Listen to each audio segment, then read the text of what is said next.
Right, guys. My name is Kevin Gillespie. I'm your host for today, and welcome to the Steve Coulson Mega Growth Your Drone Business. Now, you'll notice on the bottom left there's a grey screen just underneath one of our Copters colleagues. That's me.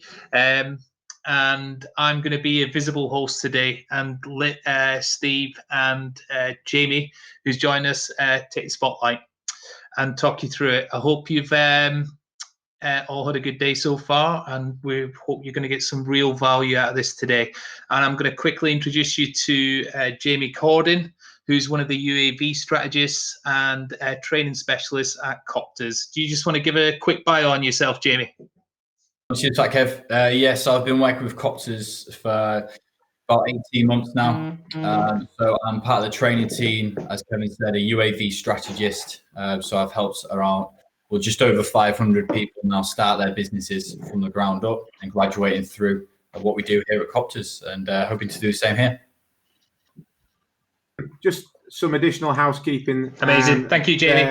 And then obviously we've got Steve Coulson, who started his first business in 2000 and has never looked back. If you want to ask questions, and as you're going to probably find out from the Steve Coulson Masterclass, is that he is very much a down-to-earth Yorkshireman, and it's a real pleasure to introduce him. Steve Coulson, MD of Copters.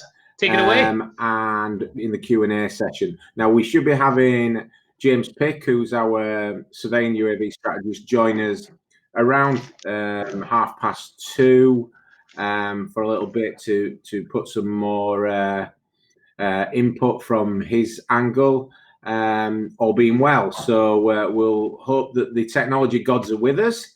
The chat will be going off now, and we will kick off. So, hello again. Pleased to be here today, just to give you some experiential feedback on what I've found over the last 20 years of starting, scaling, selling, and starting all over again with businesses. Ask Kev.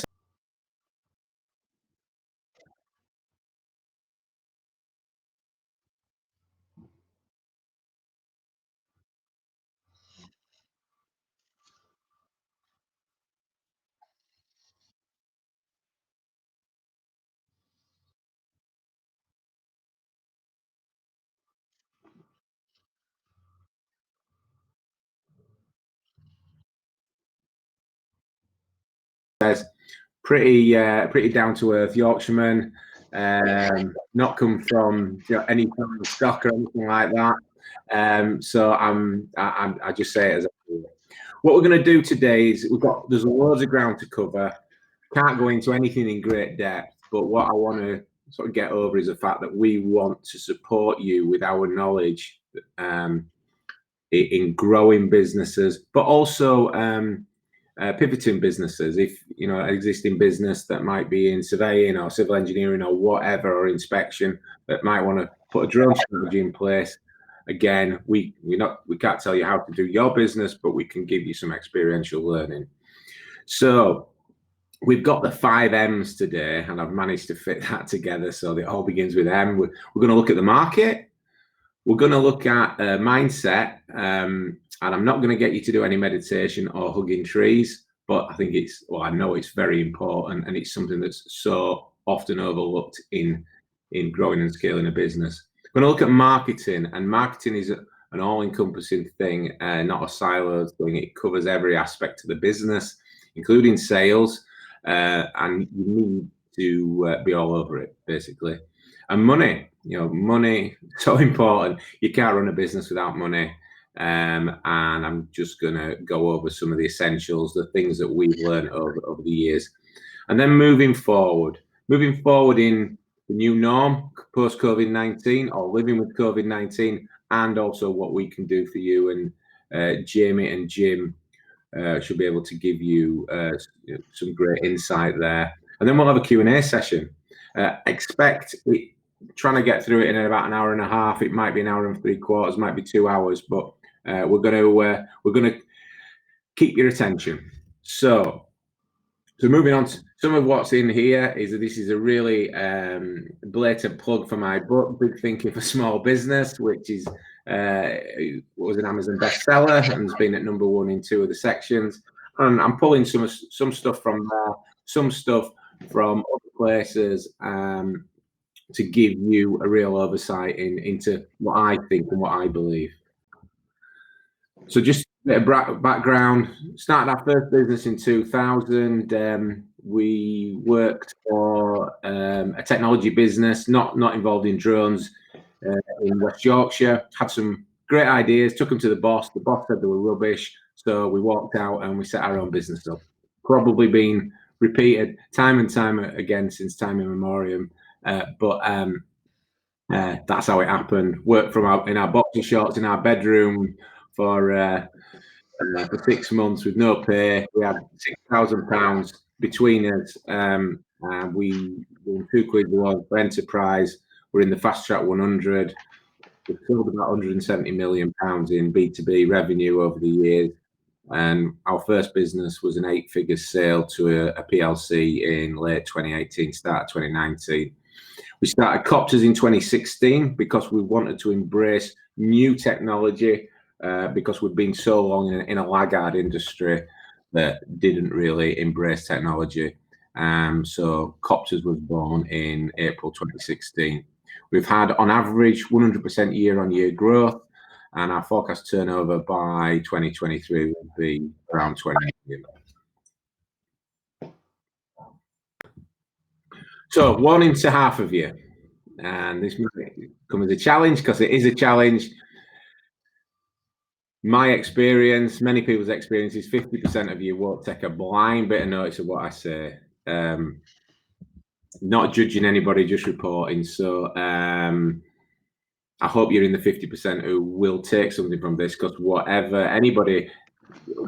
webinar or teaching platform you're ever on, there should be something you can take from it. And I'm not a guru, I'm not a theorist, I'm not that clever, but what I am, experience, I know I've found what works, what doesn't work. I'm not saying they would all work or not work for you, but please just take it in the sincerity that I'm just trying to share our experiences to hopefully help you. So just going back, I'm 50 years old. I know I don't look it. Some of you probably say I look 60. I feel it at times. I'm not a guru or a theorist. I'll give you the story, warts and all, and I want to help and give you value. And I call a spade a spade. So the market, the drones market, the commercial drones market, what a wonderful market this is. So despite any of its idiosyncrasies, this is the single largest new business opportunity, B2B opportunity in the last 20 years, probably the last 30 years. And that the only similarity I could give as a B2B opportunity is a mobile phone evolution. I am old enough to remember when mobile phones were carried around in suitcases with a huge battery pack and lasted for about 30 seconds, it seemed. But it literally, there is so many opportunities that is akin to the mobile phone revolution. Some of you may or may not be familiar with the PwC, PricewaterhouseCoopers, as they were called before everybody had to have an acronym. One of the biggest accountancy firms and business consultants in the world, one of the big 4. They did a UK drones market study a couple of years ago. They've rated that by 2030, which is only a 10-year stretch away now, that the UK domestic product positive impact of drones would be 42 billion, and net cost savings to the economy 16 billion, 76,000 drones in the sky, and 628,000 jobs in the economy from drones. Whether these figures are, very, very accurate or not is kind of not the point. It's going to have a significant effect on the economy. It's going to be a significant part of the economy. It's a significant opportunity. but that is echoed across different studies, which I'll go through in time as well.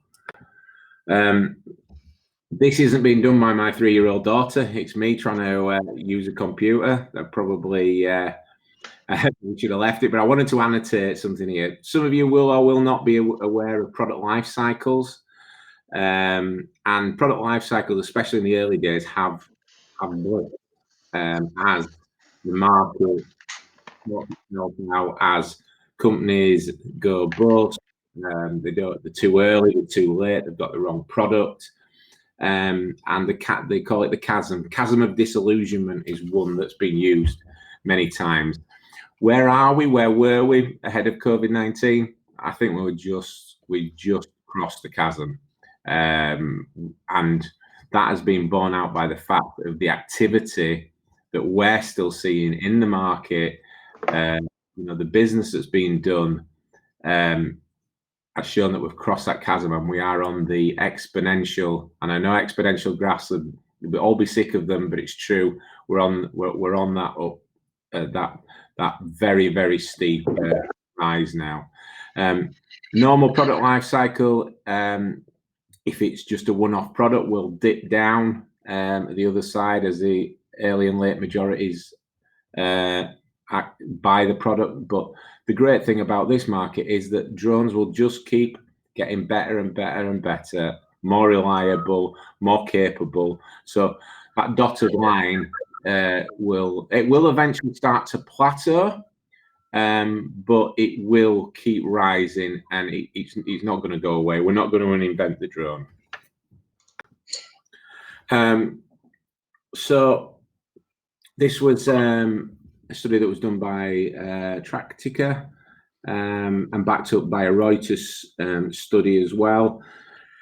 As you can see, 2020, where my little star is there, the market is predicted that we're really at the foothills of that massive rise. Will COVID-19 delay it? Maybe a bit, but there's also an argument to say that it might actually accelerate it. As you can see, the Reuters study, CAGR, for those who aren't familiar, compound annual growth rate of 83.3%. That's just you just don't get numbers like that. So where is the data demand? Because it's not about the drones, it's about the data that's required. And this is a study it's quite an early study, but showing that mapping, surveying, photogrammetry, and 3D modeling is the three greatest demands. I think this was actually done in 2018, and it looked back for about 4 years. But as you can see, looking at 2020, it keeps showing that we are on the foothills of that huge curve. So drone usage by sector, where are the opportunities? Well, the industry is so big that any of these sectors is more than viable for an ecosystem of companies to exist in. But one that I have noted here is infrastructure. And the thing is, everybody cuts the market in different ways in different reports, but you'll kind of see a theme coming through here, and probably shows why we've made some of the moves that we have. So again, this is the Skyward 2018 industry report, putting where the drone adoption by industry is. 35% in construction and engineering. So that infrastructure, construction and engineering, surveying is really, really strong. Again, this is the German market. It is always important to look at other markets as well. So this is a study in Germany, but you kind of see the same thing coming through again. Surveying and inspection up at the top. Film and photography is still very strong, and if you're in that industry, and you do have differentiation, and you can command the fees you want to command, then that's great. It's more established, it's more competitive, but it's still a significant market. But then you have the mapping and observation back up there as well, 33%. So the surveying, inspection, infrastructure again comes through loud and clear that this is a huge area that will benefit from drones and is benefiting from drones already. This is actually a study we did a couple of years ago. And we went out to, I think, around 40,000 people, individuals, companies, looking at where the year-on-year growth was. And construction, again, highest growth rates. Mining, but it's a very, very much smaller market. So it's growing fast, but there's not that huge capacity there. Surveying, 171% year-on-year growth. Now, agriculture is 172%. Depends which country you're in. If you're in Canada and America, there's huge swathes, massive areas to cover. Slightly different in the UK. And I say this webinar is not specifically UK centric, but I would guess most people listening will be from the UK. It remains to be seen. Agriculture is not our specialism, to be honest, but there's definitely opportunities to be had in agriculture. It's just how big and how much money will be spent by farmers. If they're very asset rich, not particularly cash rich. That's all I tell you. So key growth drivers. This is by CompTIA, which are a huge non-profit organisation who are involved in training and market studies.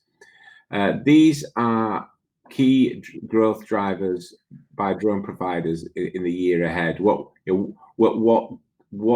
this was mainly in the US, but what did they think the growth drivers would be? So changes in regulatory environment, and we've got that with the new EASA regulations and the UK version flavour of that when it finally comes into force, whether that'll be November or maybe pushed back later.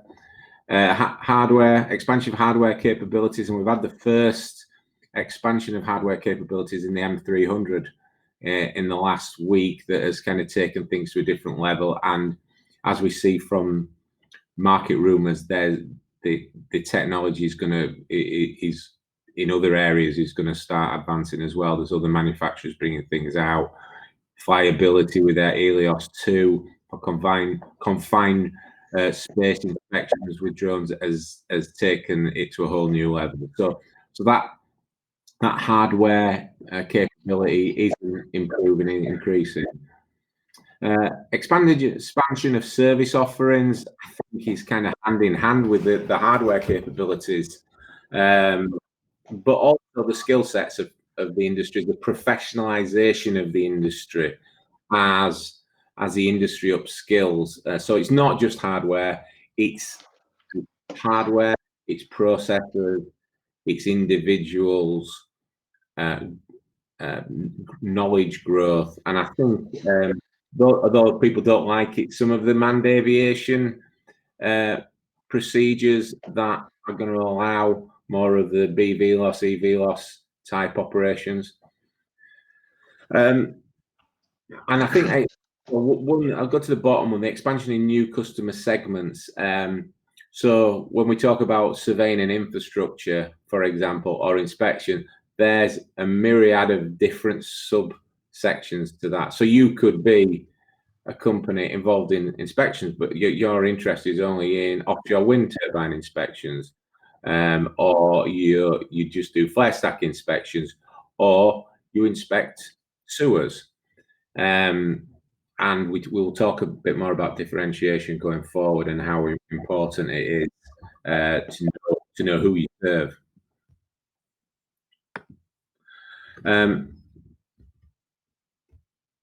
So this is really interesting. So this CompTIA went out to the companies who were receiving drone services, and it's a new industry, and I would have said this surprised me. These percentages of satisfaction surprise me, because and this is done on net promoter criteria, which is an established set way of analysing and calibrating customers' satisfaction. And to say it's a new industry, when you start looking at the fact the project experience, project execution at 85% satisfaction, drone technology itself and the flight capability is 84%, the output of the data 84%, time savings, productivity gains, very important going forward, 82%, and cost return on investment 72%. That they are really interesting numbers, because in these early days when things aren't, as they're going to be in the next few years, that level of satisfaction is quite stunning. So there is no doubt that organizations are looking at it now or using it now, but all those who aren't using it are gonna have to get on board this revolution. So it is a little bit like a Wild West land grab at the moment, because it's new, fertile plains that nobody really owns. Nobody owns certain spaces, certain specialisms. Maybe there are in a couple of areas, but literally it's all open there. So what that breeds is the fact that people fight for stuff. People probably make slightly silly decisions, slightly unviable decisions with a short-term look, or with a long-term view. Some people get it right, some people get it wrong. It's just the nature of human beings. It's the nature of business. So, but a lot of people made a lot of money out of the Wild West, and a lot of people make a lot of money out of the drone industry as well. So it is a great and exciting market, but it does not guarantee success. It doesn't preclude hard work and development. So we've got the little dodo here. He's got his Pivco, he's got his Mavic, and he's said, right, where's my business? Well, nobody's going to come to you and give you the business. Nobody's going to give you that 6-figure contract because you've got a Pivco or GVC or whatever and a basic drone. It doesn't work like that, and people have to realize that. Now, if it wants to be a hobby that you can potentially earn a little bit of money on the side, fine. But if you wanted to earn 6 figures, if you are wanting to scale a business in this industry, that's not going to get you there, and that's what this webinar is about, scaling your business. So be aware of that.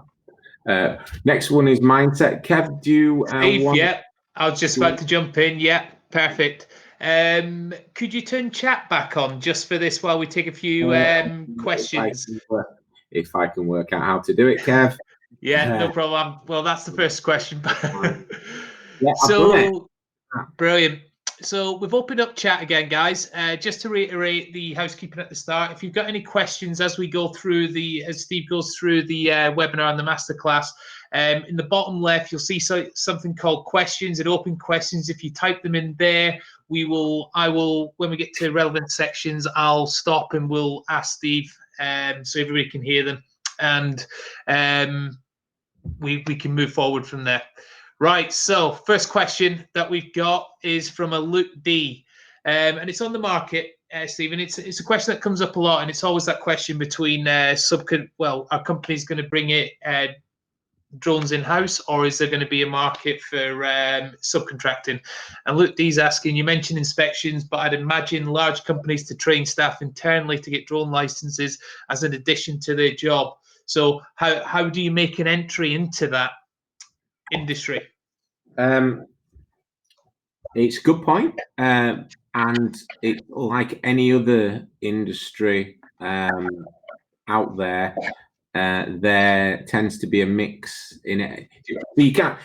The thing is, you can't look at the drone industry and say that's the way. This is the way it's going to be, because it's going to follow how other industries work. So you get,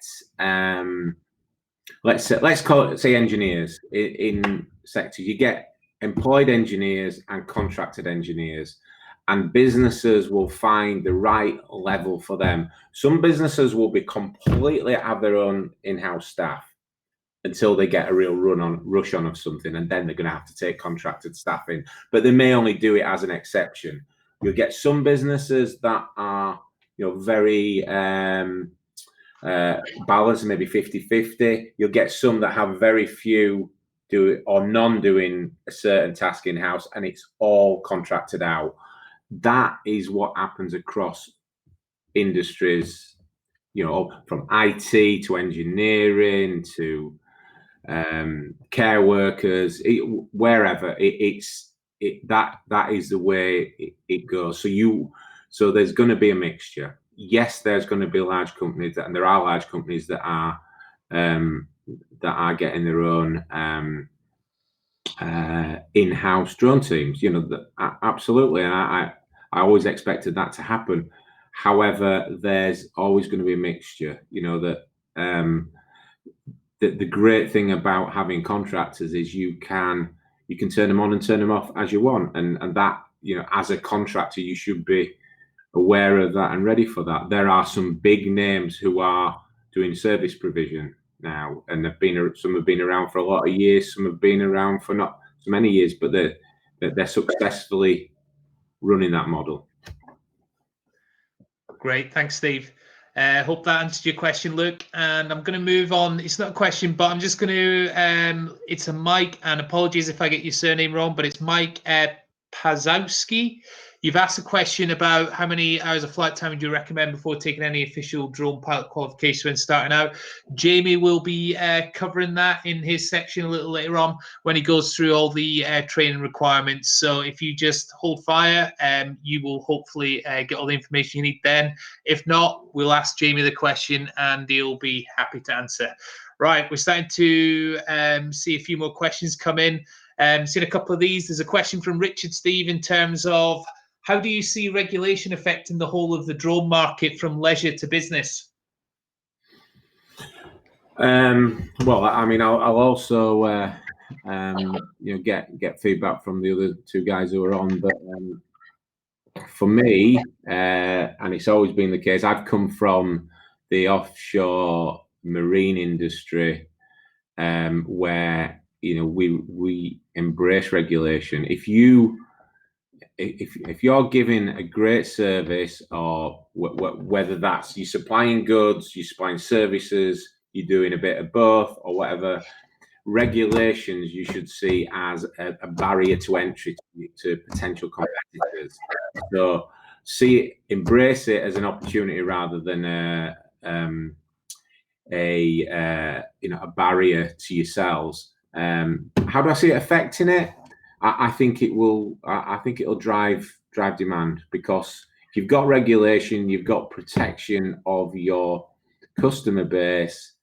Know that there's regulations around it, so they can benchmark and they can know that you're working within them. They are going to feel happier embracing a new process, new technology. Yeah, I mean, it's a very wide question, that, but hopefully we can do it in a way. Yeah, and I think if you relate it back to what you were talking about with the Wild West, it's any new sector, especially in the early days when regulation isn't what it should be, because it's still learning it and it's still in its infancy and it needs to grow as the sector grows. It's only a good thing, because it gives everybody that level playing field, and it also gives the companies who are looking for drone services that peace of mind that the operator that they're working with is fully compliant, and it's a good thing, really good thing.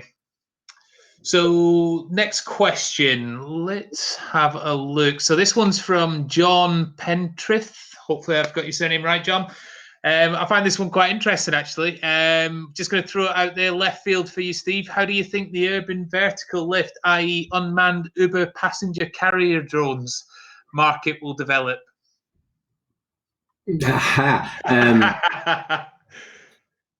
Slowly at first, and then I think you will get to a point where it will go very quickly. I don't know whether that's in. People are saying we definitely within 5 years. Who knows? Probably will be, but definitely within 10 years, I think you'll see. You will see things changing now. God, I might be completely wrong, but I think it will. I don't think it's a technology. I think it's a regulation that's that's the bigger challenge. I think as soon as they get the regulations and the traffic management systems in, which I don't think it's going to be, next week, it will it will really move pace then. But that might, if you're going to ask me, I would say somewhere between the 7 and 10 year mark when it really catches on. But as I say, I am speculating. Great, thanks, Steve. Right, I'm going to ask. It's a question from David. He's put it in the chat. Now, I think we're going to cover this in the mindset section, in the sections that we're going to go through. But Steve, if I'm wrong about that, feel free to answer now. If not, we'll just move through. But David Stewart's asked, can you start a small business as a sideline while in full-time employment? And how do you develop the business? And he's come from an angle of he really wants to do this, but he's worried about sacrificing the salary due to family and mortgage. And I think this is going to be covered in the mindset section and what it takes to break free.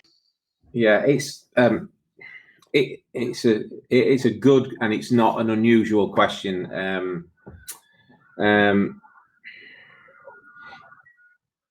Now, again, this is not a drone specific question at all. This happens in all industries. It's obviously harder to do it as a side hustle, and really make it work and make it scale. I'm not saying you can't do it. It's not been my experience.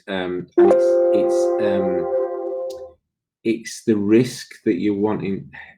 It's how you want to. I decided to take the risk, and it worked for me. You just gotta. Whether you do it or you don't do it will be the right answer, to be honest, because some people it's not for them. To run a business, it's not for them. It's not for everybody. I think it'll be harder to scale it properly because the time, your time, the constraint on your time is going to be too great. But if you want it as a bit of a side hustle, well then that's that's fine. So it's very personal, that question, if you like, to the personal circumstances.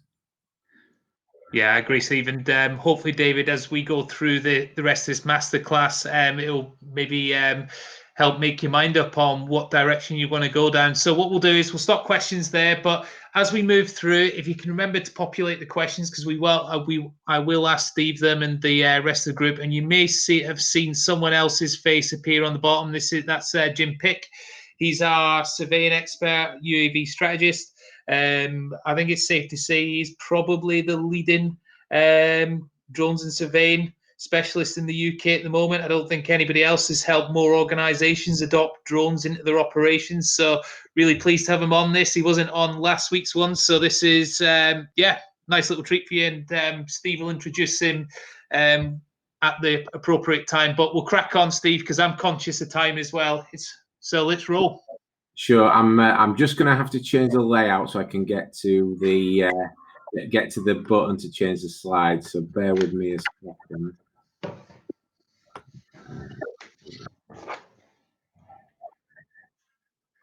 So mindset. So this is the one where I get you all to wear sandals and hug trees. When I first started out in business and people talked about this, I thought it was an absolute load of American twaddle.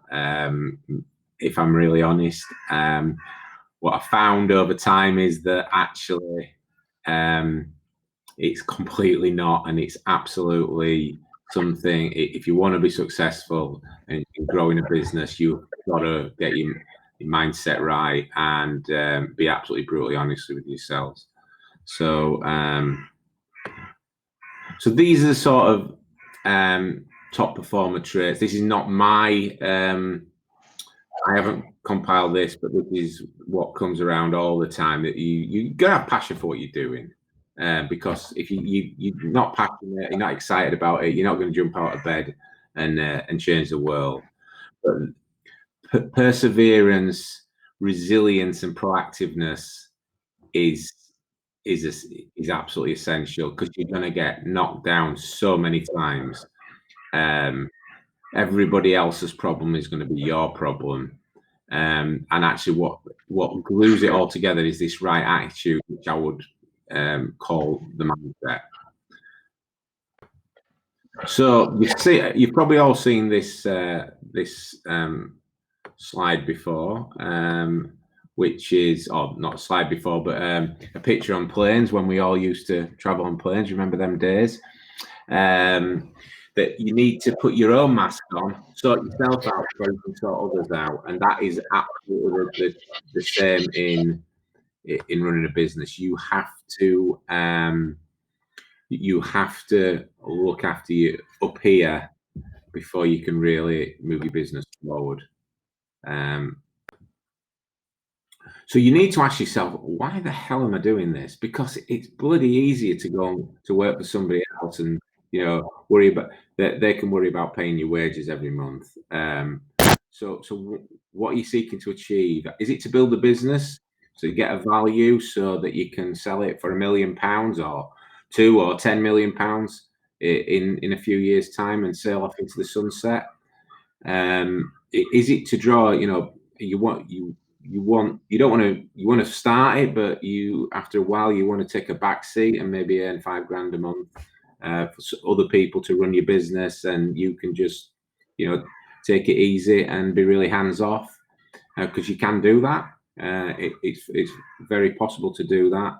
Or is it because you say, I want to earn 100k a year, 200k or whatever a year, or 500k, and you just love what you do, but you've got to be certain why you're doing it. So all this stuff needs to be done in real quiet mind time, and we'll come to when this should really be done.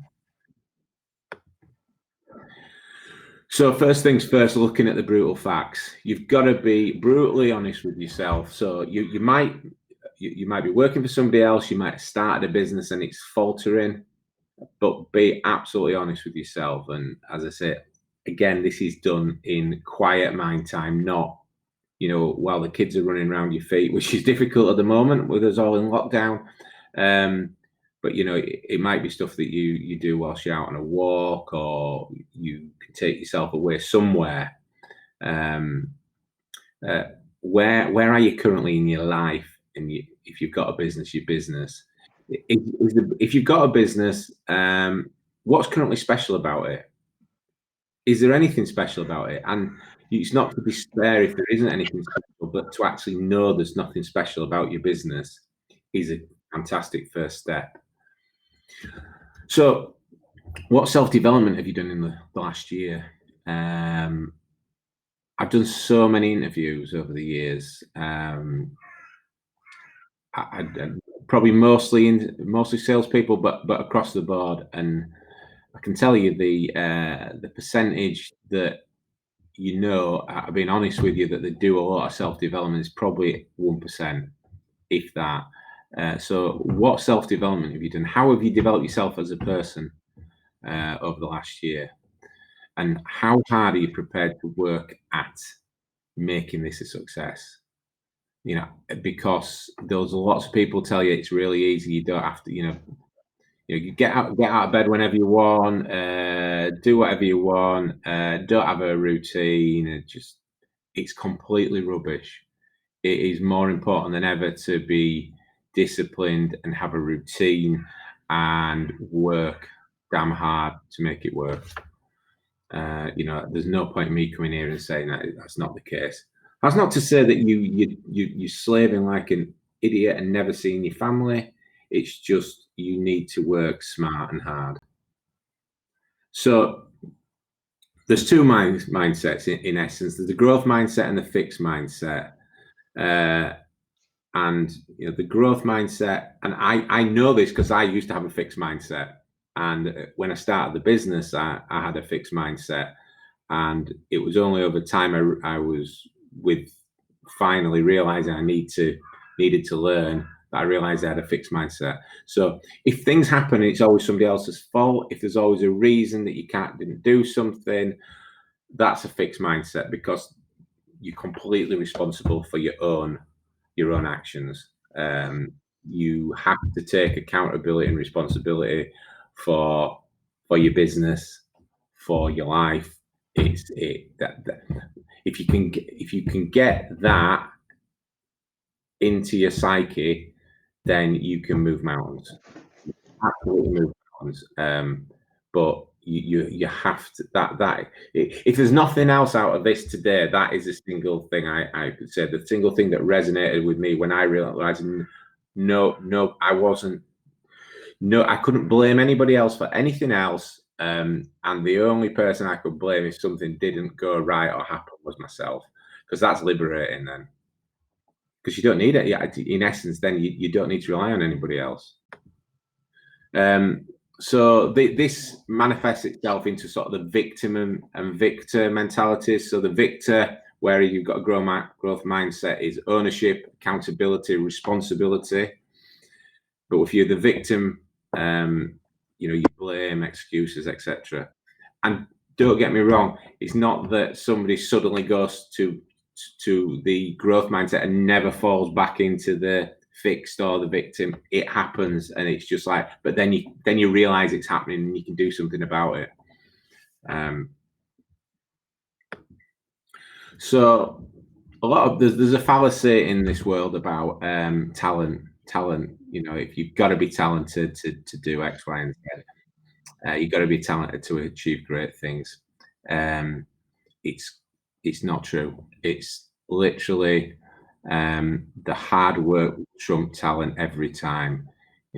I watch football, and I've over many years, and I've seen so many talented footballers never reach the heights because they weren't prepared to put in the hard work, and some that weren't that talented, but because of their work ethic and this 10,000 hours to become a world class methodology, it will outstrip talent. So bringing that back to a business is like, that shouldn't be an excuse not to start, run, scale a business. Talent, because I tell you something now, I'm probably one of the least talented people I know, but I'm kind of determined to achieve stuff, and I surround myself with talented, hardworking people as well. So I want to just get away from that fallacy. And a man who's, I wouldn't mind being a few dollars behind Warren Buffett, is the best investment you can make is this investment in yourself. The more you learn, the more you earn, and it's so true. And if you don't believe me, believe him, because he's been fairly successful as that guy. Examples of so routine. I talked about routine earlier. Routine is so important now. This is going to resonate with some people. Some people are going to say it's a load of rubbish, but please just take it in the spirit it's intended. The really successful business people I've seen get up early. And some say, well, get up at 4 o'clock, get up at 5 o'clock. But I've basically said, get up before 6, and get your day going before your competitors get going. So do some exercise, get the right chemicals flowing in your brain and your body. Do some self-development. So, for example, go for a walk with a podcast playing, or go for a run with a podcast playing, or do something, and then use some quiet mind time to asset build. Not to look on Facebook or even LinkedIn, but to do something that is going to be valuable to your business. Now, this might be writing a new procedure that's going to take the inspection of a certain vertical using drones to a different level. It might be writing a white paper. It might be writing a blog. It might be writing a press release. It might be coming up with a new product idea. And this doesn't have to happen overnight. This could take 6 months, 12 months, 4 years. But do something that's going to build an asset. If you're into training, it might be writing that new course. But if you can do those things before, when average Joe at 9 o'clock rolls in, you've got 3, maybe 4 hours of absolute brilliant self-development and work building assets behind you. One, you're going to feel fantastic. And two, if you're doing that regularly, maybe 5 days, even 7 days a week, those tiny incremental differences will take you away from any of your competitors. So, I know, whatever you do, don't let your competition get up before you. I put a great store in that. Get up early and get ahead. So this is some of you may have seen this before, but it's called the important non-urgent work, which is this asset building work. Quality time, quiet mind time, building something that it's really important to do this, but it's not urgent. So if you don't do it, it's one of those things you could easily put off. So it's not answering emails. It's not answering texts, not looking at social media, even your business social media, but it's something that's going to really propel your business forward. If you keep working on it each day, it might even be for 20 minutes, it might be for an hour, but it's so important that you do this. So masterminds is, in our experience, a really amazing way of developing as a business. From 2006, I was involved in masterminds till about 2011, and we've done a couple of masterminds to the industry ourselves. I can really recommend it because it holds you accountable. It's mutual ownership. People are going to hold you accountable. You own it, what you're doing from session to session. So you might have 12 people around the table, all in similar businesses or businesses completely different that are facing similar challenges. Now, that's like having, so if there's 12 of you, that's like having 11 non-executives on your around your board table every month. You would pay probably for that around 400,000 a year for that sort of level of input. You may pay you may pay $3,000 a year. You may pay 10 grand a year, but its value is huge. Now we may do one. I'm not sure. If people are interested, let me know. But we're just getting an idea on numbers. But if it's not with us, really look into it because it will push you forward. Alternatively, you could just do mentoring, find a mentor and work with them. Mentor is very different to a coach. I'm not coaching's in any way. It is a good thing, but mentor are the people who've been on the path ahead of you. So they've been in a similar business. Let's say you want to build a business to sell. So your mentor should have done that already. So they can say, well, yeah, okay, well, we went through these challenges. We did X, Y, and Z. This worked, that didn't work. So mentor is very different to a coach. So I want to give you some recommended resources, and there are either read books, listen to books. Personally, I listen to audiobooks and podcasts rather than read.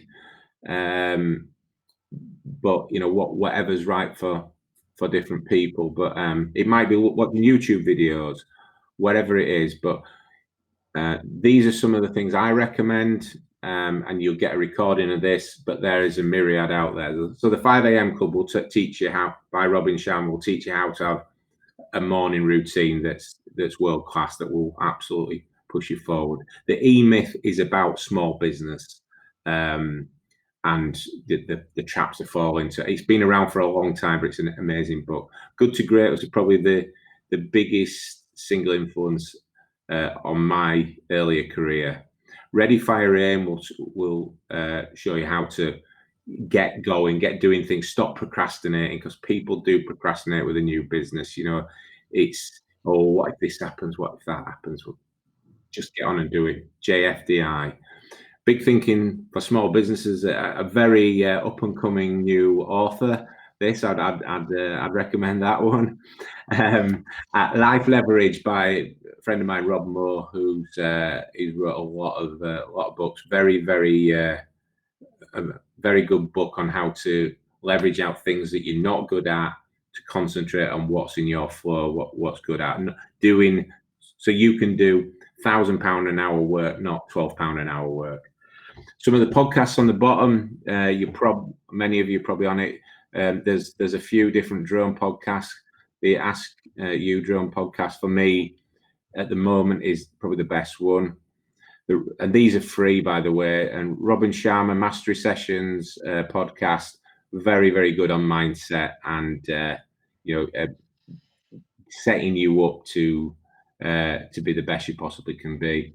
And again, Rob Moore, the Disruptive Entrepreneur, covers a myriad of different subjects, probably 2 or 3 times a week, and there's a big back catalogue. But also has some really insightful interviews on some very successful business people. So that's the end of that section. Kevin, do we want to do any questions, or? I think no. I think we should just motor through. There's no questions as such on the mindset section. Okay. So if we just keep on going on, I'm very conscious of time as well. We're already an hour in, and we're only halfway through the slides. I will take that as a slap on the wrist, Kevin, and I will move on. No, it's good. Let's just skip this question section, and then we'll just wait until the end. And if I can remind everybody to get your questions in the question section, because we've got Steve here, we've got Jamie here, we've got Jim here. So get your questions in, and we'll be able to ask them. It's not very often that you'll get these 3 people together. I was going to say in a room, but it's not a room, but you know what I mean. Crack on, Steve. So marketing strategy, as I said, marketing you should view it as an umbrella across your whole business. It should pervade every single aspect of your business. I don't want you to look at it as a siloed activity. Actually, this is a bit of a section from my book. It's like for any business to thrive, it needs customers. They hold the ultimate power over us in what we pay ourselves and what we pay our employees. If you're wanting to scale a business in this industry, you must, and this is me saying now, you must invest in marketing to scale. You need to find multiple streams of leads and understand which channels to invest in and why, and measure the results. Now, that doesn't mean you spend an absolute fortune, but you've got to be prepared to invest in marketing. So you need to say, first off, before any marketing is going to be effective, you've got to understand what your vision is and how you're going to set about doing it, which is your mission. So your vision is an internal company statement. It's not intended for the outside world. It's what what are you intending to achieve, so then your mission can serve it. So for us, I'm happy to say, share our current one. It's to achieve 20 million turnover in 2023 and be the commercial solutions partner of choice. So again, when I was younger, vision and mission I used to think was an absolute load of rubbish.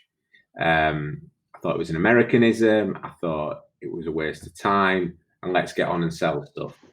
But it's not. It's got to command everything you do. So the mission is an external statement of what you do, but it serves your vision. So it's externally communicated, and how you operate within your markets, and to deliver that internal vision. So if I can give you a car journey analogy, imagine your car journey analogy vision was to drive from Aberdeen to London in 12 hours. Great, that's a vision. We're going to do this. But your mission is how you're going to do it, and you're going to achieve that. And that will be things like, right, okay, our mission is we are going to drive on air roads and motorways only, so we're saving time and fuel. We'll start with a full tank of fuel, full wiper fluid, etc. We are going to stop at Edinburgh. We're going to stop at Sheffield. We're going to stop at Watford Gap. We are going to have 2 people that will share the driving, so we avoid having fatigue. That's a mission. And if you just think of it that way, in anything in business, you can say, right, our vision is this. We don't need to tell the whole world about what it is, but our mission to achieve that vision is this. And for me, this is how it simplifies the vision and mission conundrum.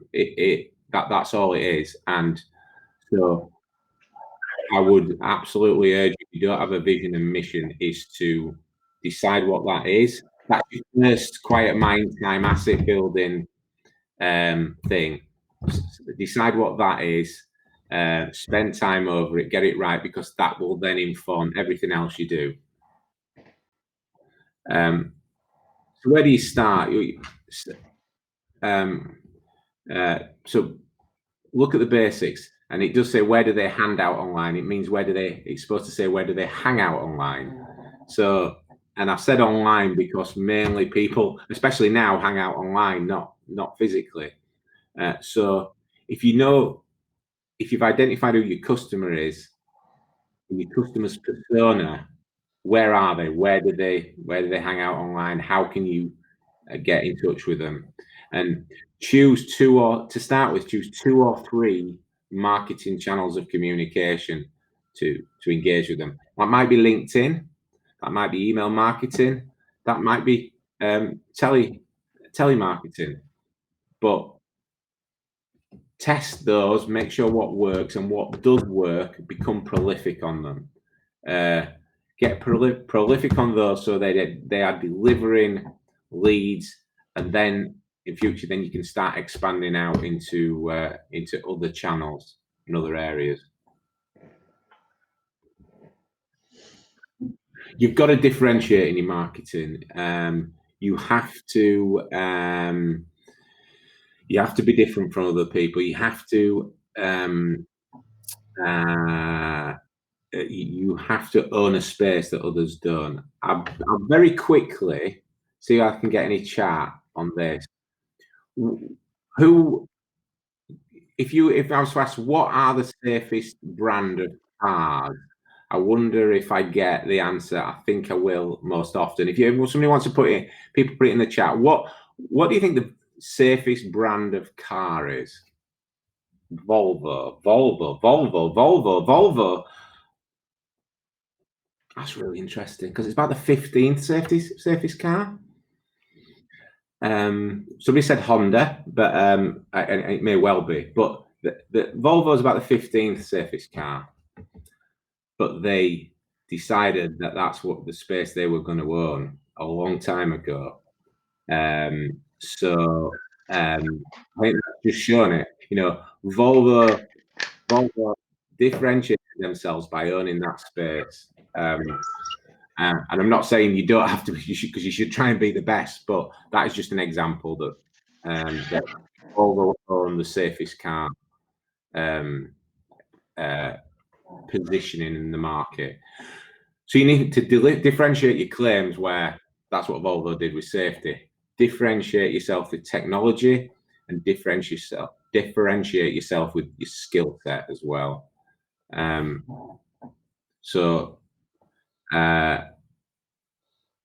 This three-way differentiation strategy will get you to stand out from other people in the market. This is not out of an algebra textbook, but two really good ways of differentiating your claims are the FMOB and the SFW test.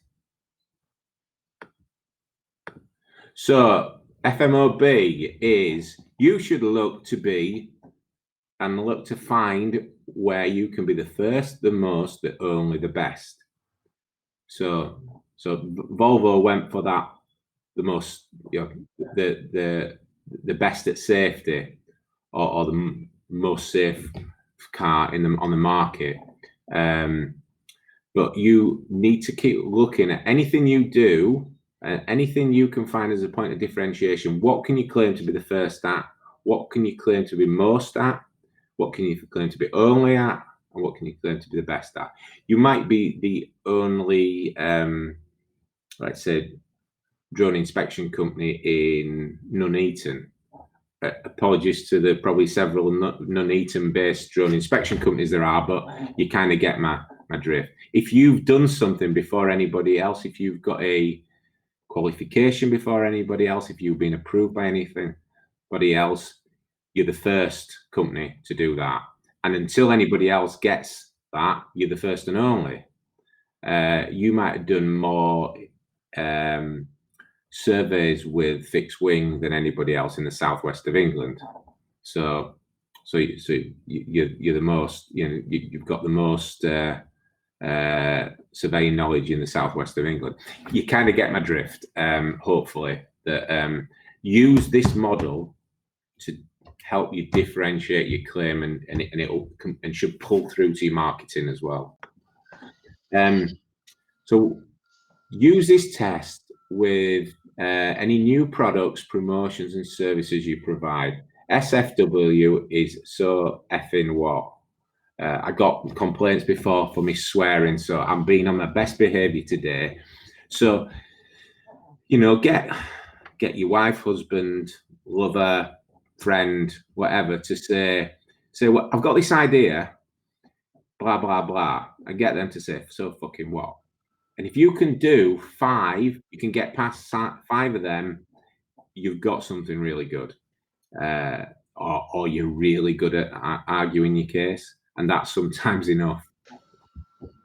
So the 2 little tests that we use day in, day out to actually, and we have done for many years, to sense check your differentiation. So again, this is not my 3-year-old daughter writing on the screen. It's my best attempts to use a mouse and write on a screen with a draw function. But if you enter the market, with the lowest possible technology, your revenue opportunities are going to be limited.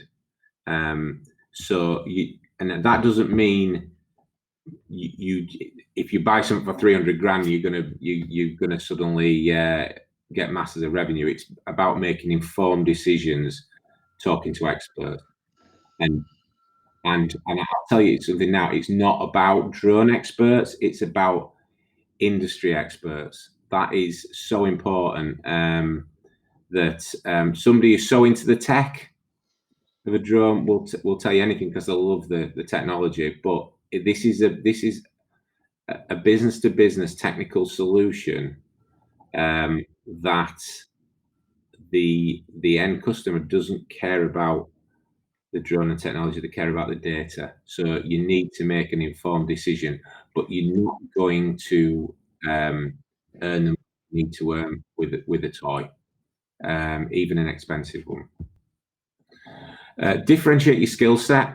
So, what are you going to differentiate yourself in the market with? Are you going to be renowned for the level of thermography that you can can provide specialist companies who need that information? Are you going to be able to do confined space inspections with drones? Have you invested enough so you can do, you've got safety cases for EV loss and BV loss as the market changes? And my vision for the commercial operations for chief pilots under Off-Qual 5, not out of the fact that out of some ego, but the fact that that's what manned aviation, look to, and organizations that you will be dealing with, and it may be that you are doing it as a business selling to them, or you're an employee of them. It's a benchmark across industries. Nearly every sector uses Off-Qual as a benchmark because it's seen as a trusted vocational level, and that's why we brought that in as a next stage in evolution of people's skill sets. Yes, it's a qualification that looks really nice on your CV, but it's also real knowledge and education that you can apply, and also organizations are going to be looking to that are using your services are going to be looking to cover their backs in the fact that you have got higher levels of competency.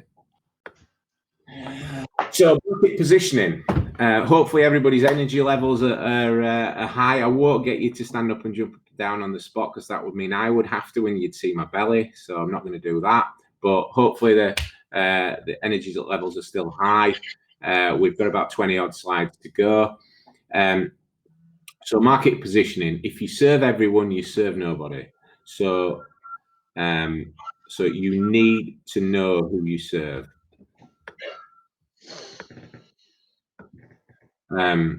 So what sector is it? This is an infographic we had earlier. Are you in the construction sector? Are you in the civil engineering sector? Yeah, have you got knowledge of mining? Have you been working in open cast mines and you see the huge opportunities in mining and you can own that space? The agriculture industry, you may have good knowledge of that. Surveying, it's across the board. It's like, who are you?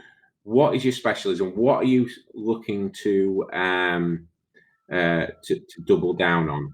Now, if I was in, for example, if I had a cellular tower, I had 500 cellular towers, and I started looking around for companies, I'm going to favour, and I'm at the very least, they're going to get to the beauty parade if there's a company that specialises in cellular tower inspections, because it makes sense. I want specialists. I want people who know what they're talking about, who've doubled down and can demonstrate that level of specialism, who own that space.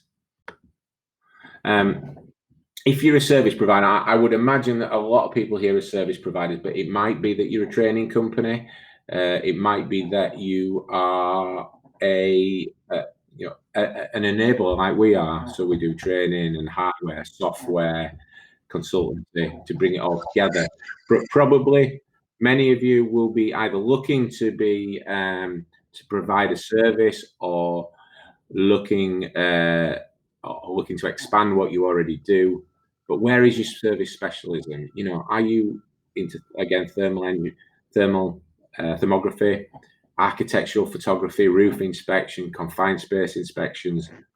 You might be a wedding photographer who wants to take it to a different level, but really specialize in what you do around that, which is fine, which is great. But understand what you are. What are you and who do you serve?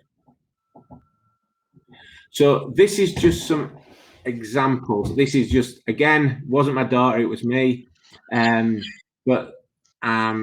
this is just our experiential feedback here of what's worked for us and what hasn't in marketing. So advertising, I'm not going to go through them all, but advertising, no. Facebook page, yes. Webinars, yes. Sorry, I can't see some at the bottom. Catalog entries and sponsorship, no. We will get recorded you can look over in time. Promotional blogs, no. LinkedIn outreach, PR, Facebook video, LinkedIn video, absolutely yes. So you've got the lead, you've got your differentiation, you know which channels you're going, you're getting the leads in, you have to have a sales process. You can have a quite simple, it might be run on a spreadsheet. We use Salesforce CRM, and to be honest, I never looked at that. It is expensive, but you get what you pay for in that. But understand your process, and this is very simply our process. And if you can get these 4 stages right, you will win more often than you lose. You prospecting. How do you prospect? Is it all just marketing? Do you actually pick up the phone? Do you go to networking events? Do you go to industry events? Well, when we can go to industry events again, to get your prospect, to get leads in there. Once you've got a lead, it's not an opportunity until you've qualified it. Do they have money? Do they have a real need? And we've got lots of different ways of. There's lots of different ways of doing this. Some quite simple ways, but we use quite complex acronym called MEANCATS. Now, that's not an angry moggy. It's money, emotion, authority, need, competition, authority, timescales. So really long, but our business is quite complex. So once you've got the lead, you've qualified it's real, it goes into your opportunity pipeline, then you're gonna get objections. Well, I don't like this. This is too expensive, which is the most common objection of all. If you know how to handle objection and what the common objections are and get past them, that is really powerful, because 99% of salespeople give up at the 5th objection. And then once you've done that, it's closing. Now, I've done polls on here before who's involved in sales, and you usually get 80% I'm not involved, and 20% or 15% I am. So it's maybe 85-15. You're all involved. Anybody who's got a business is involved in sales. That might not mean you're on the front line every day, but you have got to accept that you're in sales if you're running a business. So you'll love my little sausage machine here. Again, this for my writing, but you've got to know what your sales numbers are. If you can pick up 100 leads, and then you can qualify 10% of them, you're going to be down to 10 leads in your opportunity pipeline. You need to know what that opportunity to win ratio is. So in this instance, it's 30% as an example, which would then mean you get, for every 100 leads you get 3 contracts, 3 jobs. Now, very much you need to know, and which will come on to, I think, on the next slide, is the timescales. So if each one of these jobs is worth £150 and your timescale there is on 6 months, you've got a problem. You haven't got a business.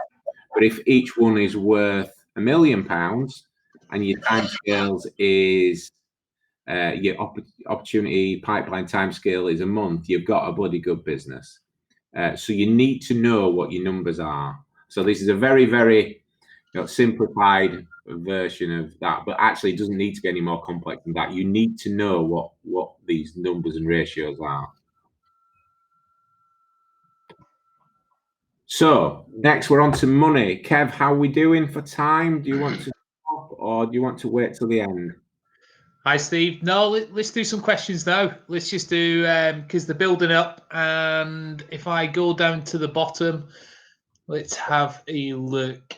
Can I just point out, Kev, I know if people don't know that we will actually get back to we will harvest all the questions and come back to people that we don't manage to answer today.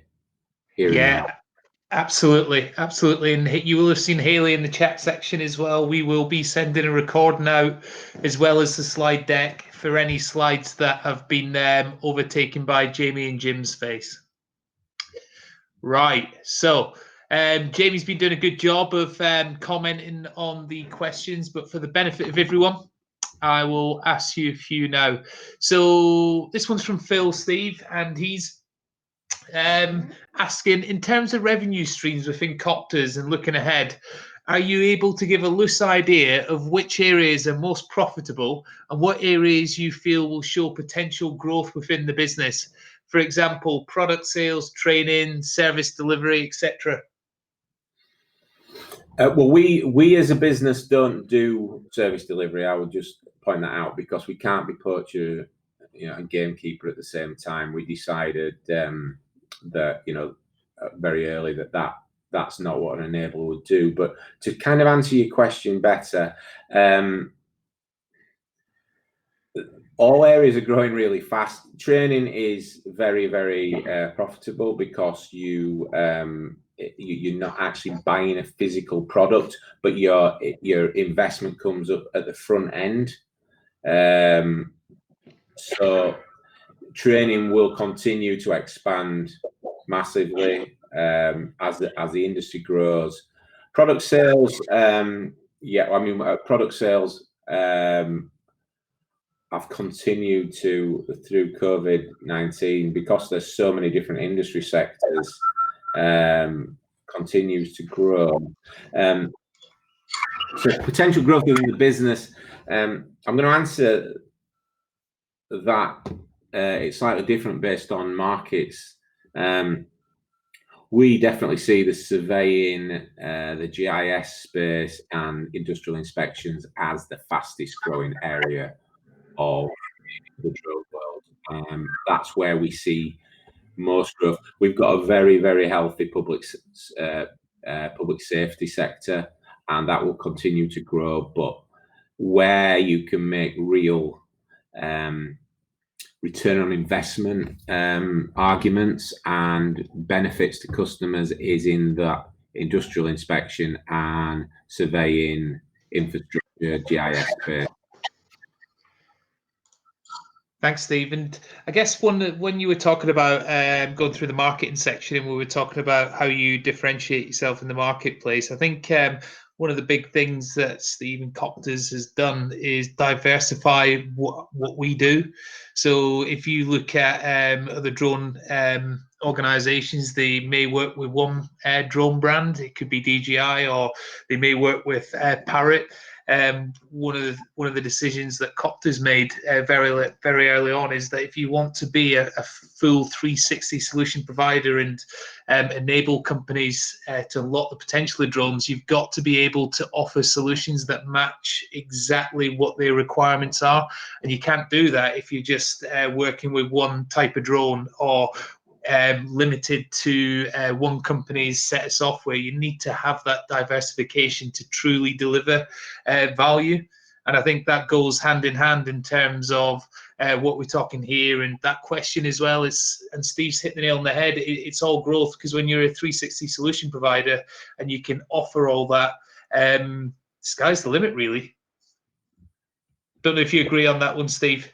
Yeah, I do. Yeah, absolutely. Great. Let's do some other questions. Jamie's answered. Let's have a look. So this one's from Tim Mottershead. Hopefully I've said that right, Tim. And he's asking, I'm an experienced data engineer. How do you see opportunities for people like myself developing in the drone sector? I'm gonna hand this one over to our data man, Jim. Welcome, Jim. Hello, everybody. Thanks for having me. Yeah, I think like Steve previously alluded to have that prerequisite knowledge of a certain industry will certainly play to your strengths. Something like that in sort of that geospatial space or program, you'll certainly come to grips more with that data handling side. So how you could potentially position yourself in the market is that you could collect the data via drone, but your strength will be in that side of actually processing it. Now, as you can appreciate, if you're flying a large 200-acre job, you're going to have massive amounts of data which you're going to be able to handle, process, and interrogate afterwards. Any previous experience you've got will certainly play play into your hands and put yourself, I suppose, differentiate yourself from maybe some of your competitors because you have that knowledge. Great. Thanks, Jim. Hopefully that answered your question. And we'll just do a few more. There's one from Andrew. It's more of a comment and a question, and Jamie's already commented, and Jamie will be covering this in his section very shortly. But Andrew's saying, I personally think the key to success with drones is good training, not just with the drone, but with the use of the software. That makes the inspection stand out. And Jamie's very rightly said it goes hand in hand. I think that just covers what you said there as well, Jim. It's more than just the drone. It's what you do with everything else that goes with it. So if we have another look here, we have a question from Jim Panton, I hope I've got that right. He's saying, if you're established in a sector and feel that you need a slightly broader market, how do you start to break into the next best looking sector? And I think that's perfect for you, Steve.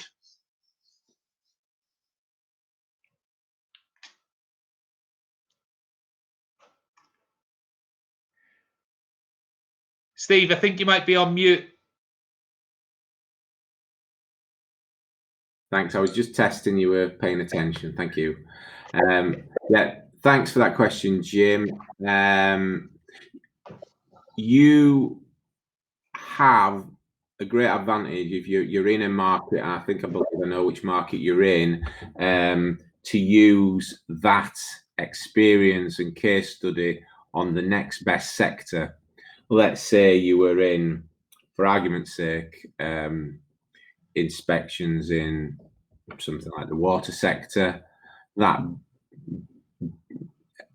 does have a nice segue into other industrial inspection sectors. And I am in no way saying that, and I've seen it on some of the other questions, that one, you have to start off being the expert in that sector, but you, especially if you can build on some experience, it's even better, because you use your pedigree, your experience in the other sector to make as many links and congruences with the new sector as you possibly can, because business is, in essence, still just business. So they want to know about that they can trust you. They want to know that you've done business with blue chip clients before. They want to know you can deliver a project on time, to budget, etc. And I'm just looping in with another question I've seen here, is that you don't have to be the expert in that sector to start out in that sector, but you need to be building towards being an expert in that sector. So if you've got an expertise and you've proved yourself in a different sector, you can go out to the broader market. But that doesn't mean that if you're not currently an expert in the sector, you should just pack up, because it's a journey and you set about being experts in that sector. So I think I've answered a couple of questions hopefully there. One from Jim and also one from Chris regarding his background in military aviation there. Thanks, Steve. That was brilliant. Shall we move on? Just going to say from Neil and Nuno, yeah, what we'll be doing is we'll collect all the questions and we will send them all out to make sure that if there's anything missed, it will be answered. And then also you guys will have a record of it as well. Then eventually what we'll do is we will create an FAQ for it. Great idea. Love that. And we'll put it somewhere on the website. And the more that we do these, we'll just keep on growing and expanding it. So top idea, guys. Thank you very much. Right, Steve, do you want to crack on? Yep. So money, the next M. Obviously, cash is king. There's many a profitable business gone out of business because they've got run out of cash. You need to ask yourself if you've got the liquidity you need for your growth, and if you haven't, look at how you can address that. Do you need investors or more investors? What are your payment terms with companies? Because it's far too easy just to roll over and acquiesce to somebody asking for 60 days, 90 days, whatever, not asking for any money up front. You need to turn the taps on to your liquidity, get cash into your business. What credit limits do you have with you? If you do have to give credit terms, what's your credit limit you have with somebody? Because that, it might be that you've got a £10,000 credit limit with them, and they then, or you have no credit limit, and they say, we want 60 days, and here's an order for £100,000 that you then need to fund that business. Well, no, that's really going to hurt you. So if you've got a credit limit in place for £10,000, then you need £90,000 up front. These are not, this is not rocket science. This is being done day in, day out. But especially in a new business, it can be something that you buy. So think about this. What is your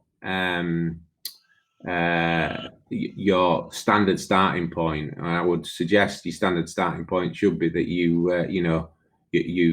look for your money up front, and you have, if you do have credit limit, if you have to give credit, that your credit limits are fairly low, so you can manage the cash, the cash you've got to allow on credit. This brings on to pricing. So I've seen it before where people are saying, well, I can't compete because people are charging £100 a day for a drone service business. They are going to go bust. They are going to go bust. It's got to be a fair exchange. You've got to spiral it. That's why you've got to differentiate. You've got to offer something different and valuable to the client. The profit needs to be able to fund your business's innovation, because you need to keep innovating. And support the cost of wowing customers. If you can't support the wowing of customers, then your service levels are going to go down. You're going to offer a worse service, and people aren't going to pay you. They're going to pay you even less or nothing at all. And you've got to know what your gross profit percentage and number is, so you can pay yourself properly. Because if you can't pay yourself for any length of time, then you've not got a viable business. And I've seen it so many times where people are saying, well, we can't make money at this industry. But let me tell you, we see lots and lots of businesses who are making a lot of money in this industry, because they know the value of what they give, and they've differentiated themselves. They've upskilled themselves. They've invested in the hardware. Critical numbers. You should ideally have. You can have KPIs, but critical numbers should ideally have 2, and they should counterbalance each other. So it's a real-time check of how your business is doing. One could be the number of new customers you've got, or the number of active customers you've got in the last 12 months. And the other one being the average spend per customer.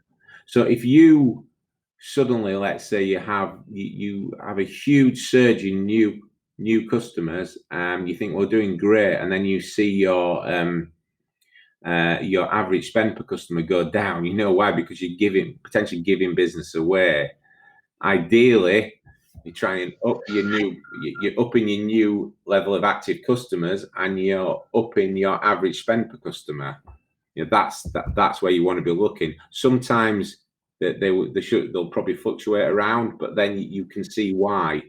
But it gives, and this is not, it doesn't have to be these 2 measures, but you want to look for 2 critical numbers that will counterbalance each other.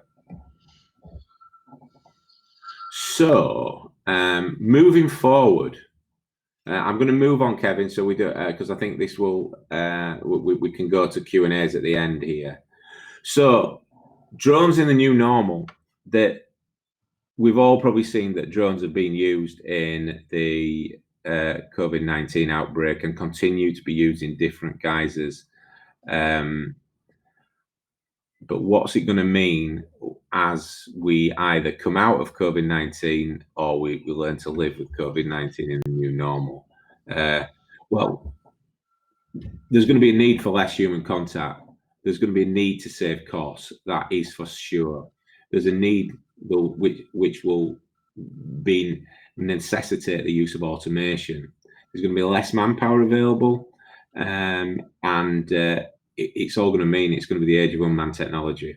This has been a terrible, and we would all want to put the clock back and not have this, but it is going to mean that drones have come more. They have come more to the fore and will be more of business life going forward. So those people who are in this industry, you could call it, silver linings or whatever you want to call it, but it does mean that drones are more necessary, will be more accepted, will be looked to more for safety, for efficiency, for the fact that there's less human resources at times.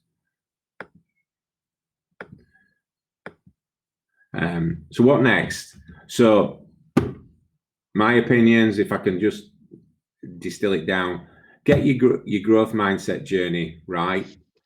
Differentiate your company and your marketing.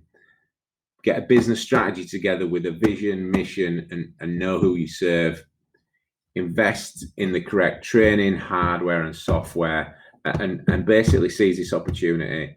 Don't let people tell you that there's not huge opportunities in this market. There absolutely is, but there only is for those who are prepared to be in it for the long haul, prepared to invest in themselves, in their business, and work hard as well. So I want to just hand you over to Jim. He's just, again, as we said, I'll let him again reintroduce himself, but just talk you through some of the opportunities very briefly on the surveying we've got. We've got about 12 slides left, and then we'll get into more questions. Jim, over to you.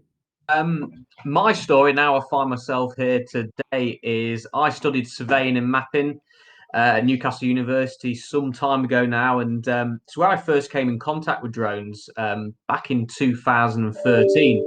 And this was really much at the start of the industry, where survey companies, and hence why we learnt it on our final year, drones were slowly entering the market with technology, sort of IMUs and GPS receivers, as well as affordability that came into play.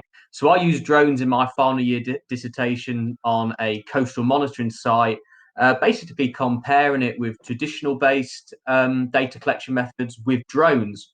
And even back then, I remember thinking at the time, blimey heck, this is going to be a really, really great tool for businesses to be able to collect data, mass data capture fast and efficiently, without necessarily reducing in accuracy, which is all important when we look at it from a survey perspective. So I graduated and I worked in industry for 4 or 5 years in the offshore industry as a surveyor. And it was back then as well where drones started to slowly enter that market. I remember the last rig I worked on, there was posters going up saying that they'd saved 600 downtime man hours on one rig alone, just by using drones on it. And that's really powerful. And certainly in an industry where, there was certainly a lot of money flowing about, to be able to save that amount of money in downtime, is really great for that business to be more profitable. So I joined Copters in 2017 solely to work with survey businesses, construction businesses, or individuals looking at entering into this survey space, this geospatial space. And I'm a huge firm believer that drones in this sector are going to have the most clout and be the most powerful. And we're always trying to collect data efficiently. We're always trying to collect data fast, but not reduce any accuracies. And drones really plays into that hand. So I work with any businesses from small individuals to large, huge survey companies, and help them incorporate drones into their workflow. So anything from the training side, what's the best drone, what's the best sensor to use, how we can process that data through, as well as collecting it safely and efficiently on site, as well as getting that survey grade deliverable at the end of it. Now, I know someone's asked below about, how do I get into this space? Well, there's some really great partnerships out there I see of businesses who have bought drones from themselves and teamed up with survey practices. Because, as Steve mentioned earlier, not always is a business going to invest in drones themselves. Some people don't want to touch them for a various amount of reasons. So it's a really great way of sharing that skill set. So a survey business could potentially teach you the survey side, and you can teach them the flying and the data collection side. And these are the partnerships that really ring through in industry, because it's the best of both worlds then. And that's something I can certainly help with my experience in the industry along the way with that. So in terms of if you are looking at potentially entering this sort of space, we do have a package ready available, Steve, if you don't mind clicking on the next slide.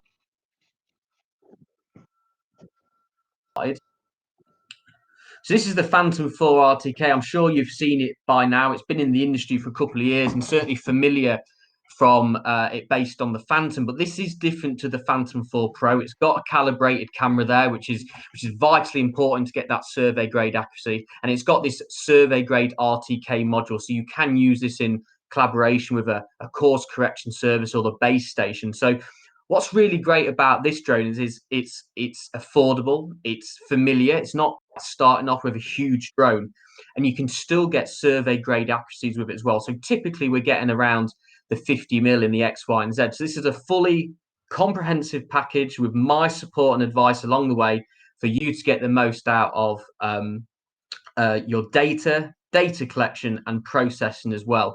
So if any of you are interested in finding out more about this or just want to discuss your options with myself, please feel free to drop me a line or give me a call or drop me an email, and we can discuss this package through with yourself. But it's a really great package, and it'll certainly get you up and off the ground to start working with within this huge industry with huge potential. Thanks, Jim. So we have got this course coming online as well. This is a brand spanking new, just off the press. Will be our new online course for survey individuals or people who want to explore this survey space a lot more. So this is an online course, has various amount of modules from how to collect good quality data at the start. There's always this saying in the survey world, if you start off with bad data, it's a very good chance that you're going to get bad data out at the end of it. So this online course develops them ideas. It goes through the theories of photogrammetry, the theory on how the software processes through these 2D images to create 3D deliverables for clients or further analysis, which you can do yourselves. So this has just been launched today.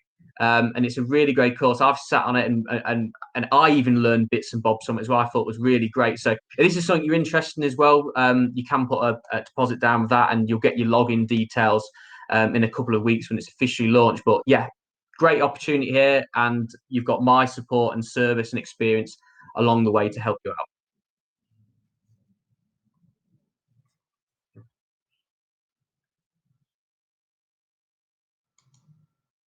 So, hi everyone. Thanks, Jim. Part of the training team.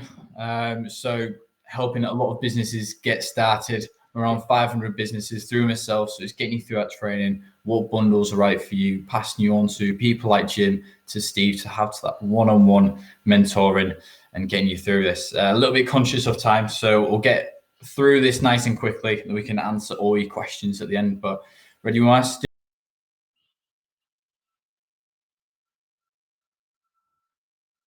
Steve? Okay, so this is similar to what Steve showed earlier with the different drones going up. So you can't quite see it for some of you, but investment. And that might not just be money all the time, but in training. So are you putting a lot of time into what you're doing? A lot of questions have been asked about, can I do this alongside a business? You absolutely can. You just need to put the time into it and really dedicate yourself into it. So I know Steve's been talking a lot on this earlier. So what is necessary, but what is going to differentiate yourself in terms of specialist training instead of just doing what everyone else is doing? Really make yourself stand out, put the time into it, invest in the right kit, and leapfrog a lot of people.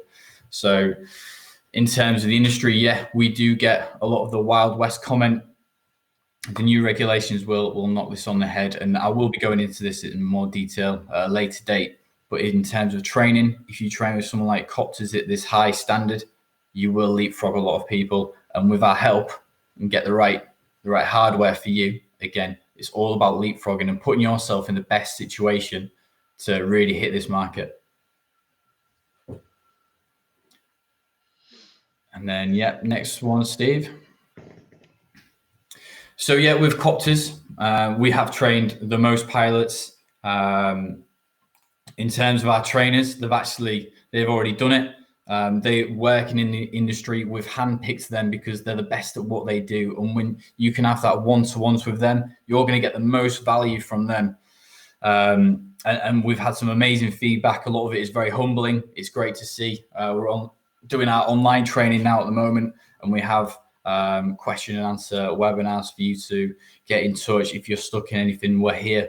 Myself, Jim, all the team, we've done our PFCOs. We know exactly what you're going through or about to go through. So we are specialists in our area. So give us a question. If you're stuck with anything, we're here to help. And that's exactly what we've done with our trainers as well. But yeah, so moving on to a quick case study with Chris. He's a good friend of ours now. So he retired from the army, and he basically wanted to get into something new. He'd seen them used, but never really flown them. And I get that all the time. I've never flown a drone, but that's not a problem with drones. They do really fly themselves. It's just like Steve was saying, put the hard work in, get the right training, and get the right kit for you. Chris went with the advanced BSP, business start package, which is the Parrot and Affy thermal. We agreed it could cast the net nice and wide, and we could touch into a bit of the security side, which he was quite passionate about. He went away for 4 to 6 months, maybe, put a lot of hard work in, a lot of networking, a lot of events he went to, he told me as well, and a lot of LinkedIn work.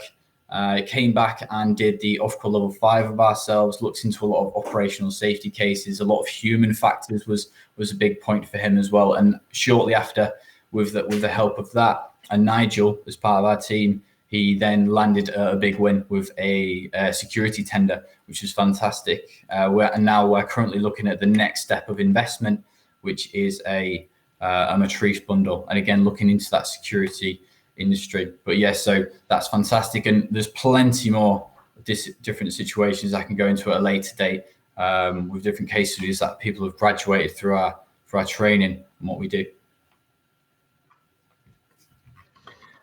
And next one, Steve.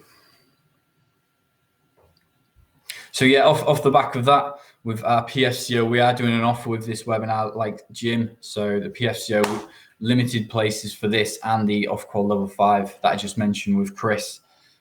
So the 479, again, that is our online training, get you through the webinars, the modules, and then the off-call level 5 accreditation. So this is all about stepping you aside from the rest of the industry, investing in yourself, investing time. The PFCO, you're looking at about 18 hours learning, and then you're looking at about 40 hours learning for the off-call level 5.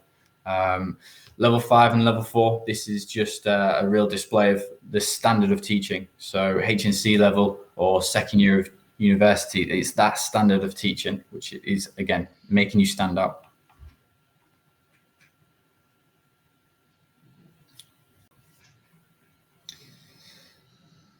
Yeah, so it just, again, a little bit off the back of what Steve said, really, something to think about. Are you going to invest in yourself, in what's important? Are you going to take the leap with one-to-ones with myself, Jim, Steve, mentoring sessions? We can help push you into the right areas, save money in others to push into, it might be marketing, it might be different bits of hardware, it might be more training. I know a couple of you have put some questions in regards to some training as well. So it's all about putting the right investment into the right areas at the right time.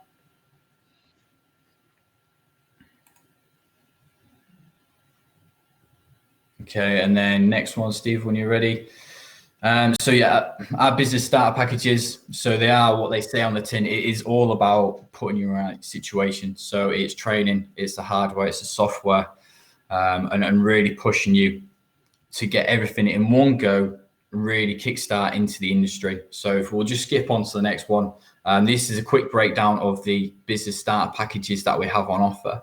And as you can see, the advanced and the ultimate business starter package, we are going to, both of these come with the thermal option. I'm sure I've spoken to a lot of you at the moment that are looking at these. With both of these, we're offering a one-to-one with Steve. So that'll be on Zoom. An hour session. It's all about value. He's going to be asking you some serious questions. A spade is a spade. If you're giving him rubbish answers, he's going to let you know. And it's all about pushing you into the right areas of the industry and pushing you on to what's going to be best for you and really smashing it. Again, as Jim said, get in touch. In terms of, I've dropped my email in there for a few of you already. Any questions on this, give us a call. We'll see what you're good at, what you enjoy doing, and that's how we're going to put you onto which business starter package. But yeah, I think on the next page, that's pretty much going on from what I've said there, really. So from our business starter packages, those deals there, we're going to have a one-to-one Zoom meeting with Steve. That's going to be loads of value for yourself, and all these questions that I know you guys have got bubbling up, you can fire them away at us. And my details are there as well. So give me a call. Same for Jim. Drop us an email. Any niggling questions, just give us a go, and we can soon get back to you. We've been doing it for a while now. We're seeing what works. We're seeing what doesn't, and really invest your time in it.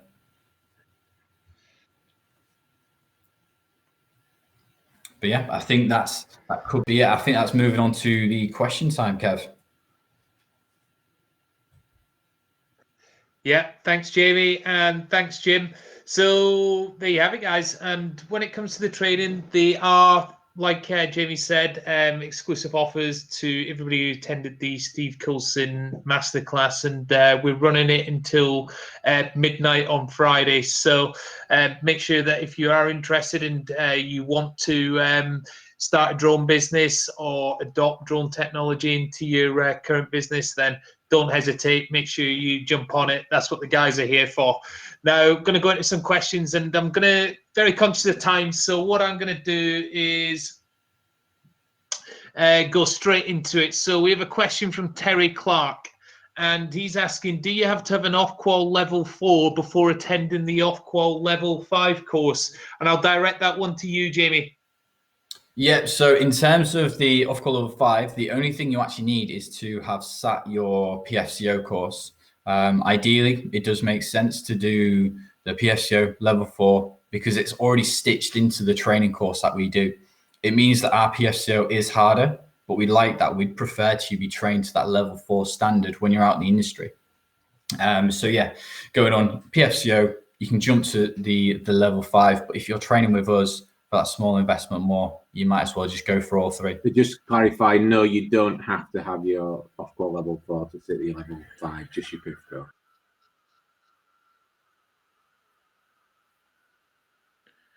Great, thanks, guys. And then just following on from that, we've got a question from Andrew. He says, "What can you go into a bit more detail? What areas does the off-qual level 5 go into?" I'll direct that at you again, Jamie. Yes, so I mentioned a couple there. So you've got operational safety cases, so OSCs. You've got human factors. Jim actually does a little bit on it in terms of surveying. You've got thermography side, which you've seen a lot of revenue in this area at the moment, and you can see that from a business starter packages. Inspection, again, off the back of a lot of Steve's graphs there. Inspection is a huge area of the industry because of the safety, and that goes on through to human factors. So you do touch on this in your PFCO, but it's going into all of this best practice, more detail. So that's like building on what you learned in your PFCO. There's the attributes, which is your special skills and BV loss, EV loss, operational safety cases, and there's and how to mobilize on bigger, maybe an overseas mobilization. That some of these tenders now are requiring they're for £50 million, for example. Some of the bigger things that are happening, because I know that because we were involved in it through our previous business, and also the attributes, how to manage teams of drone pilots, how making sure your logs are up to date and making sure that you can manage everything. So just to that's kind of the latest variation of the course.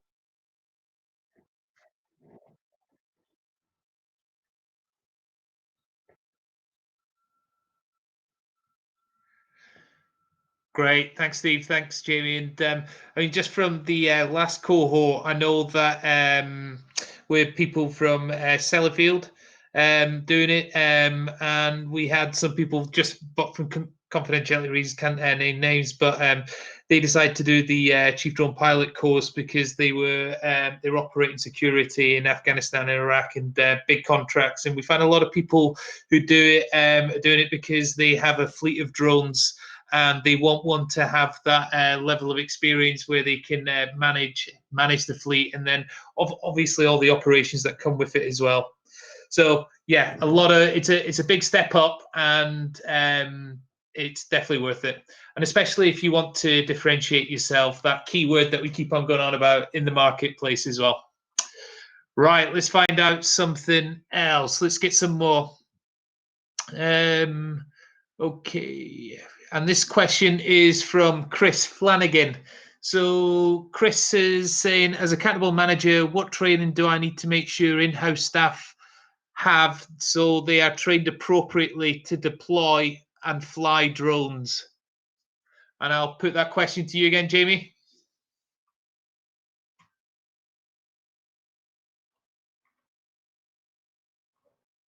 Jamie, I think you're on mute. It's just your PFCO again. In terms of your ops manual, though, Chris, it will just be a case of updating yours, so they won't have to do that third component of the training. So it'll just be the theory and then the practical. But yeah, that's all you need to get going, mate.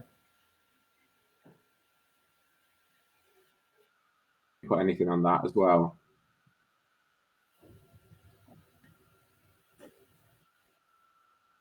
Would you like to input regarding the accountable manager question? I think it all comes down solely to kind of to be the account manager, what your own internal procedures be in place. Of course, your pilot's going to have that NQE qualification from the ground school and the flight test.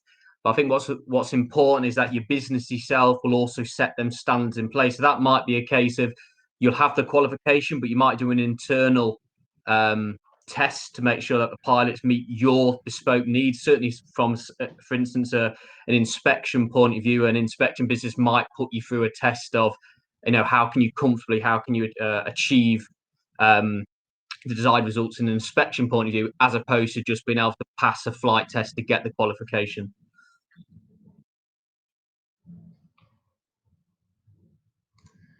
Great, thanks, Jim. You're on mute again, Steve, I think. Sorry. Yeah. Can I just add on that? I think it obviously depends on what what missions and you are involved in. In our previous business, when it was £50 million plus contracts, in that they were at the time using ex-military manned aviation pilots. Now, I'm not saying that's the right thing, but that was a standard that they set because potentially the education in the market was not where it needed to be at that time, maybe for the high stakes that were being played with. But one thing is you could actually educate everybody to chief pilot standards, so that those people underneath you, that they can all potentially fit into that role or have that level of education. Again, like you say, it does come down to preferences, but I think you can. You've got to set your own standards as far as that. If you letter of the law, PIFCO or GVC and CFC A2, but I would be encouraging that you upskill them further than that. Thanks, Steve. Right, guys, we have come to the end of the Steve Coulson Masterclass. Apologies if we didn't get to all the questions, but if you have put it in the open question section, we will collate it all and we will answer them. I hope you got as much value out of that and enjoyed it as much as we enjoyed presenting it. And I will leave... well, I'd want to say thanks to Jamie and Jim as well for joining in. As they said, if you've got any questions about anything that we discussed today, feel free to get in touch with them. Jamie's already put his contact details in the chat section, and you saw Jim's on the deck of slides, which will also be sent out. Now, we will be sending a recording of this masterclass out within 24 hours. So if you will have that, and you'll always have this as a resource. And then obviously, as Steve spoke about, a lot of what he went through in very bite size is also available in his book that I believe you can get from Amazon. And what we also have as well is, remember that the training offers are exclusive to everybody who was part of the Steve Coulson Masterclass, and they will be available till close of play Friday. So make sure that you don't hesitate and you lock those prices in with the team. They will always be available for questions. We believe that we all need each other in terms of this sector, and especially in the early stages. As Steve mentioned, it's that early adopter stage, but we're over the chasm and we're about to go into early majority stage. And to do that, we all need to work together to make that happen. And we cannot wait to see, as Steve said, the 50% of you that will help accelerate the marketplace and be with us for the long haul. Steve, I'd like to hand over to you to sign off. No, thank you for listening to me, guys. Hopefully, you've got some value from that. Because at the end of the day, that's what we're trying to do, is serve you and the industry. I love doing these, and I've seen some really kind messages as well. So thank you very much. Stay safe and happy flying when you can. Thank you. Thanks, Steve. See you later, guys.